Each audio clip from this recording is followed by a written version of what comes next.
Jadi bercakap tentang kepimpinan tadi, sepanjang Datuk jadi KPPM ni, apa yang Datuk nampak dari segi kepimpinan dan bagaimana Datuk bangunkan pemimpin? Okey, dia begini, balik kita ke dalam sejarah kepimpinan. Bila saya jadi DIP, saya dapati bahawa sejarah kepimpinan ni menarik. Kepimpinan di peringkat awal dulu, kalau kita tengok literature, pada ketika itu dia dengan administration. Sebab itu latihan IB pun ingat tak? Dia banyak peringkat awal tu kan berbentuk pentadbiran, kewangan lah. Untuk pentadbiran. Ketika itu memang perlu begitu. Tetapi akhirnya berkembang.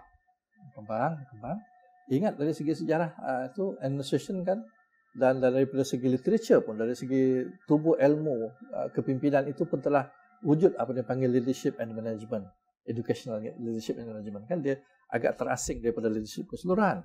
Sebab dalam educational leadership and management itu, dia punya bottom line-nya tak sama macam leadership di luar sana. Kita punya bottom line itu manusia, di luar sana bottom line-nya ialah keuntungan. Jadi beza, sebab itu dia berkembang tersendiri. Dan bila itu berlaku, kita dapati yang perkembangan daripada leadership ini,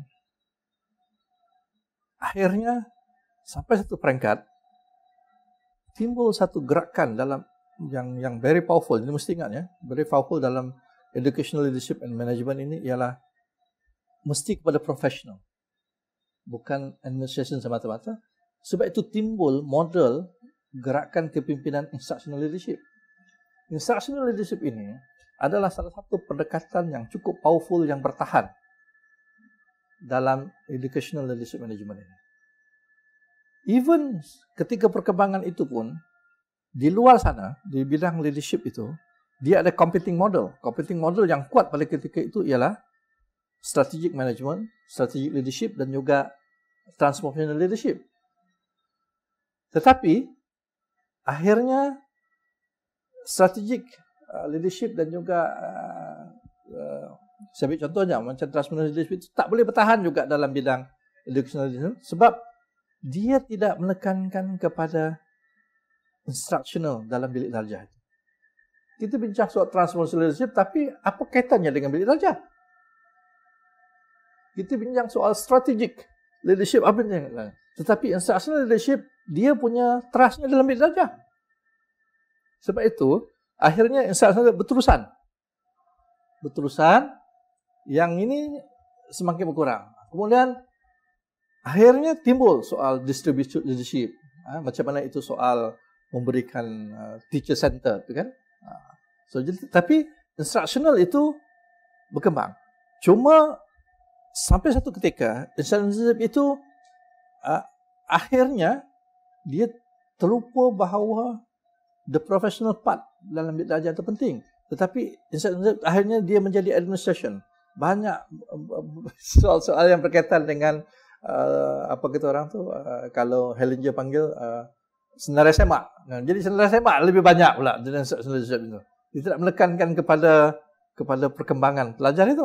Sebenarnya instructional leadership itu ialah pokoknya bagaimana kita memastikan cikgu itu meraihkan perkembangan pelajar. Dan salah satunya, sebab itu instructional leadership itu akhirnya menekankan kepada pengetua, sebab pengetua menjadi senarai semak. Dia bincang juga soal instructional, tetapi menjadi senarai semak, jadi administration. Sebab itu timbul distributed leadership ini.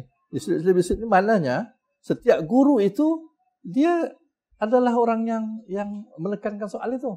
So jadi dia cuba, saya melihatlah, dia cuba memberikan komplimen kepada gerakan instructional leadership.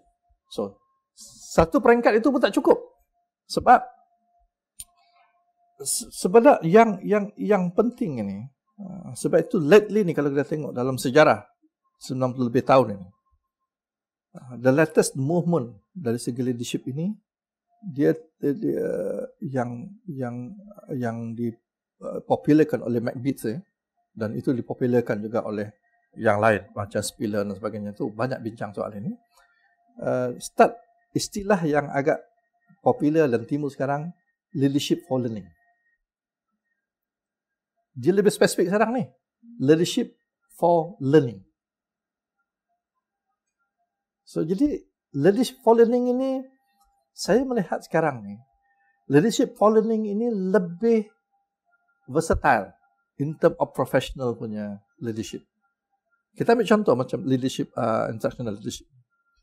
Instructional leadership ini, salah satu kekangan yang saya lihat sekarang, bila saya reflect balik kepada yang COVID punya pengalaman, sampai satu peringkat instructional leadership dia stuck oleh COVID. Sebab apa? Sebab instructional leadership ini dia punya frameworknya ialah bilik darjah.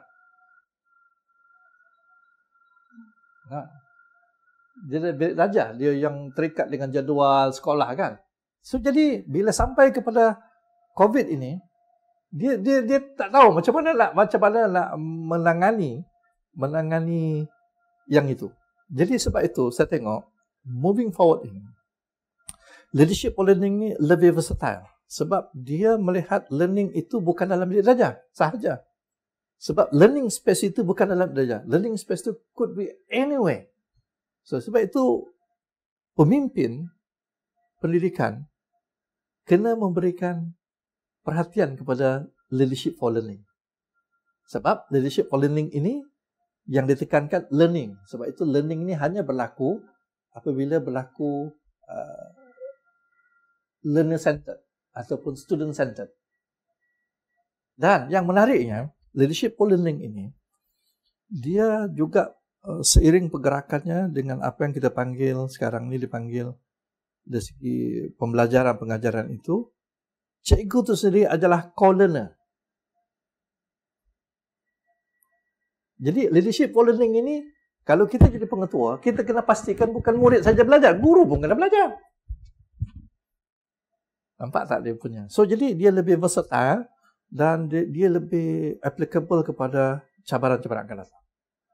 So jadi saya mencadangkanlah, mungkin IB kena melihat ini dari segi trainingnya, bagaimana kita menghasilkan pemimpin sekolah yang menekankan, sebab dia instructional leadership ada, tetapi macam mana kita supaya dia lebih versatile.